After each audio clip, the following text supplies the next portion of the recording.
हर एक स्टोरी के पीछे एक अच्छा स्क्रिप्ट होती है, अच्छे सेटबैक्स होते हैं, अच्छा एंटरटेनमेंट होता है, तो ही एक वो सक्सेसफुल स्टोरी कहलाई जाती है, या बोल सकते हैं बॉलीवुड मूवी सक्सेसफुल हो पाती है। तो अपनी मैं बात करूँ तो अपनी इंदौर टॉक की लाइफ में स्क्रिप्ट में भी जो अभी लिखा रही है, आने वाले समय में और भी बहुत सारी चीज़ें, बहुत सारे एपिसोड्स आप उसकी चीज़ें के लिखाएंगे वहाँ स्क्रिप्ट में। तो अपने शुरुआत की तो सब चीज़ें तो अभी हमने देखी, बट एक सेटबैक आया था, जो एक कोविड का सेटबैक आया था जहाँ पे सनील भी हमसे दूर हुए। अब उसमें वो सेटबैक में जो एक लाइफ थी आपकी पर्सनल लाइफ, बहुत बोल सकते हो कि डेविएट हुई थी, जो एक पर्सनल और एक प्रोफेशनल लाइफ में बहुत डिफरेंसेस आ चुके होते। और एक इंदौर टॉक के जैसे आप आधार स्तंभ हो और उसको आगे ले जाना, क्योंकि जब तक माइंड प्रिपेयर नहीं होता तब तक हम किसी भी चीज़ को आगे बढ़ा नहीं सकते या आगे नहीं लगा सकते। शायद मुझे भी नहीं पता है कि वो पर्सनल किस फेज से आप गुजर रहे थे, क्योंकि एक दोस्त को खोना बहुत मुश्किल था, टास्क था वो। तो वो आपकी पर्सनल लाइफ वो 1-1.5 साल में जो ना ही वो हम प्रोफेशनल में फुली कंसंट्रेट कर पा रहे थे, ना ही हम पर्सनल पे कंसंट्रेट कर पा रहे थे। शायद आप बताना चाहो तो फैंस को कि वो क्या चीज़ें रही थी और इससे ओवरकम कैसे आए। वो इसलिए मैं आपसे पूछ रहा हूँ क्योंकि बहुत सारे ऐसे लोग हैं, ऐसे कंटेंट क्रिएटर्स है या अच्छा कंटेंट बनाने की कोशिश करते हैं, बट अच्छा कुछ होता है कि चलता नहीं है या कुछ हो जाता है तो डिप्रेशन में आ जाते हैं, तो वो अपने चीज़ों से डेविएट हो जाते हैं, या उनके लाइफ में कुछ ऐसे इंसिडेंट्स हो जाते हैं जिससे वो अपने रास्ते से भटक जाते हैं। तो आप उस चीज़ से ओवरकम आके अब इंदौर टॉक को और आगे तक ले जा रहे हो, तो उनके लिए भी वो मोटिव रहेगा और देखने के लिए, समझने के लिए उनके लिए भी एक अच्छी चीज़ रहेगी कि वो उससे ओवरकम कैसे हो। तो इस चीज़ को कैसे ओवरकम किया, तो कैसा है ना कि 2012 या 2013 में जब मैं हम दोनों मिले, और 2021 तक, मतलब आप एक बहुत लंबा टाइम हो गया था वो, 7-8 साल। 7-8 साल बोले तो 365 दिन जो हम साथ में रहते थे, मतलब हम सिर्फ घर सोने ही जाते थे। संडे भी हमारा साथ में ही होता था, फैमिली टाइम, सेलिब्रेशन, सब कुछ साथ में होता था। तो 7-8 साल आप एक ऐसे बॉन्डिंग में रहे जिसमें 24 घंटे ही लगभग साथ में रह रहे हैं, और एक दिन आपको पता पड़ता है कि अब वो चीज़ नहीं हो पाएगी। तो वो बहुत बड़ा सेटबैक तो था कि यार ये कैसे हो गया और ये क्यों हो गया और ये किस लिए हुआ। तो उससे निकल पाना बहुत टफ था। आज भी कई बार ऐसी चीज़ें होती हैं कि, क्योंकि एक तो कैसा है ना कि ऐसा कोई दिन नहीं जाता जब उसका नाम कोई ना लेता हो, क्योंकि बोलते हैं ना, इसलिए मैं उस चीज़ को अवॉइड नहीं करता हूँ, क्योंकि मुझे पता है मैं याद नहीं करूँगा तो कोई याद दिलाएगा उस चीज़ को। और वो हमारे वीडियोज़ में, हमारे कंटेंट में वो इतना रचा बसा है, मतलब बोलते हैं ना, अब इंदौर टॉक की अगर सोल ही वही है तो आत्मा को आप कैसे अलग कर सकते हो। इंदौर टॉक तो जीवित है ना, अब इंदौर टॉक से आप आत्मा को अलग ही नहीं कर सकते हो। तो वही था कि हर कोई हर दिन आज भी लोग याद तो दिलाते ही हैं। और कैसा हो गया ना कि मैंने सुना था ऐसा कि कोई चीज़ आपके बोलते हैं ना दिमाग में छप जाती है, तो वैसे ही उसका नाम मेरे दिमाग में छप गया है।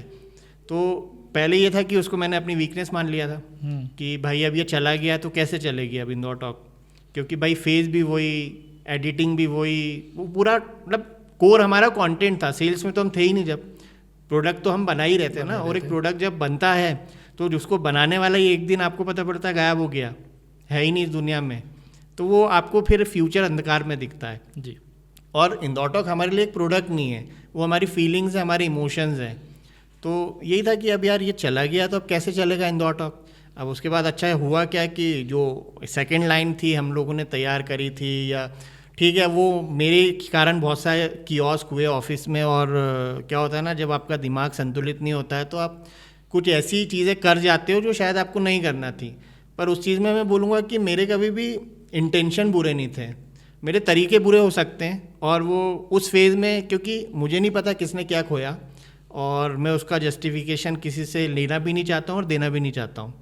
लेकिन मैंने जो खोया है वो शायद ही कोई समझ पाएगा, क्योंकि किसी के लिए वो एक इंसान होगा, किसी के लिए वो एक दोस्त होगा, किसी के लिए पेरेंट्स के लिए उनका वो बेटा था, लेकिन मेरे लिए तो वो पता ही नहीं क्या था, मुझे भी आज तक समझ नहीं आया। मतलब कई बार तो तुमने भी बोला है कि यार मैं तुम्हारा रियल ब्रदर हूँ लेकिन तुम प्यार ज़्यादा उसको करते हो।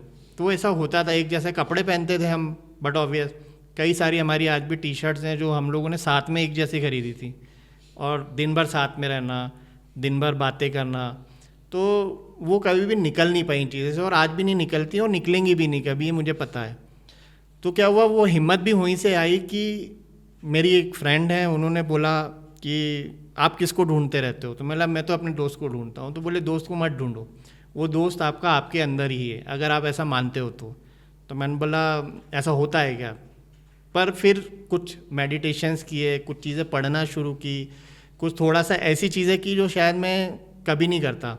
मैंने सोची, फिर उन पर थोड़ा काम किया, और बोलते हैं ना जो सेल्फ बिलीव या पॉजिटिव माइंडसेट, फिर वो चीज़ें अंदर आती गई और उस पर काम करना शुरू किया।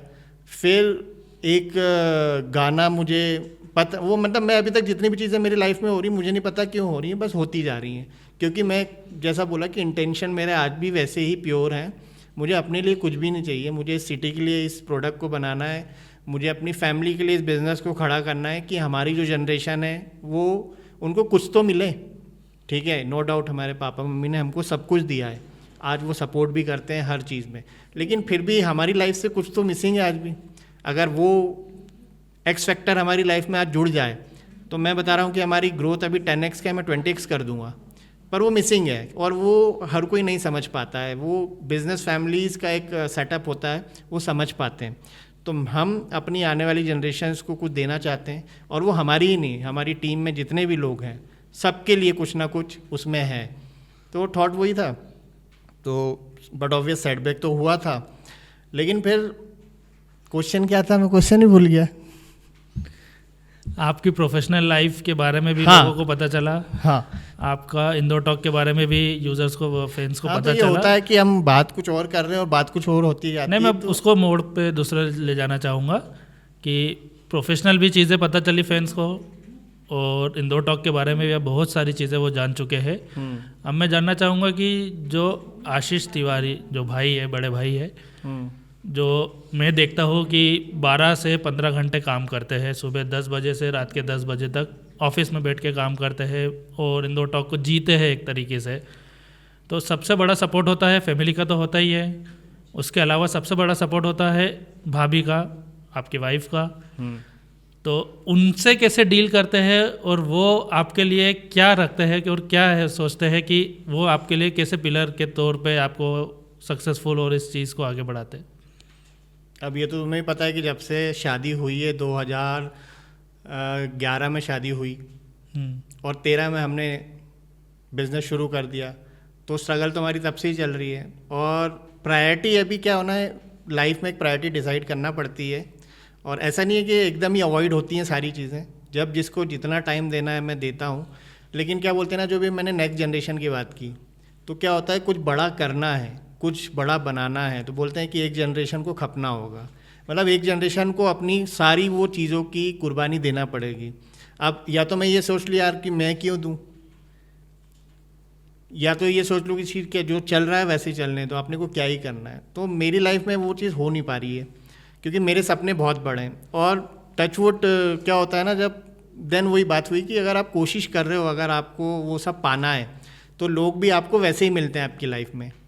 मतलब एक होता है ना, जैसे मैंने शुरू से सोच रखा था कि यार नियर बाय में शादी नहीं करनी, अपने को दूर करनी है थोड़ी, ताकि वो जो एक बोलते हैं ना आना जाना थोड़ा कम हो, तो वो की। ठीक है, लाइफ पार्टनर भी वैसी मिली कि समझती है वो, लेकिन कई बार क्या होता है कि वो अब इतने साल होते जा रहे हैं ना, कि लंबा होता जा रहा है टाइम। 13 से शुरू किया तो आज हम 24 में बैठे हैं, 11 साल हो गए। उसके बीच में इतना बड़ा एक बोलेंगे कि एक भूचाल आया लाइफ में, तो कुछ समझ ही नहीं आया। लेकिन बावजूद उसके जब मैंने उसे वो चीज़ समझाई कि मैं क्यों करता हूँ ये सब और क्यों कर रहे हैं हम, तो समझ में आती है और सपोर्ट पूरा मिलता है उस चीज़ में। और कोशिश यही है कि अब 2 साल 3 साल में ये जो चीज़ें इनको थोड़ा सा और एक्सीड करके बढ़ा के थोड़ी और, जैसे अभी पूरा 12 घंटे, तो अब 16 घंटे भी करना पड़ेगा काम, या 18 घंटे भी करना पड़ेगा, तो वो करेंगे। और 2-3 साल में अब सारा कुछ कंप्लीट करके फिर जो चीज़ें मिसिंग हमने जिन से छीन ली हैं, या जिनको टाइम नहीं दिया, या जिनको वो चीज़ देनी होती थी, वो बिल्कुल मैं दूंगा उन्हें। और पापा का इसमें एक एग्जांपल फिर मैं लेना चाहूँगा कि पापा भी जब सुबह 5 बजे से लेकर रात को 11 बजे तक ऑटो चलाते थे, तो पापा ने भी हमको समय नहीं दिया, उनकी वाइफ को समय नहीं दिया। तो क्या हम कंप्लेन कर रहे हैं? आज हम क्या कर रहे हैं, पापा की तारीफ़ ही कर रहे हैं। तो हो सकता है उस टाइम किसी को वो चीज़ समझ नहीं आती, क्योंकि जो बना रहा है उसी को जुनून होता है कि मुझे क्या करना है। तो उसे कुछ सेक्रीफाइसेस करने पड़ते हैं, तो वो करता भी है और फैमिली का सपोर्ट मिल जाता है। ठीक है, 80% मिलता है, लेकिन मिलता तो है।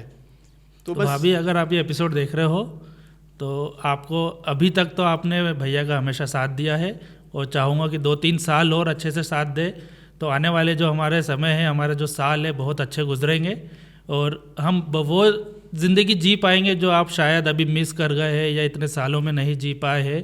वो उन्हीं के भाग्य से और उन्हीं के हमारे अच्छी चीज़ों से वो हम आने वाले समय में वो आपको खुशियाँ दे पाएंगे।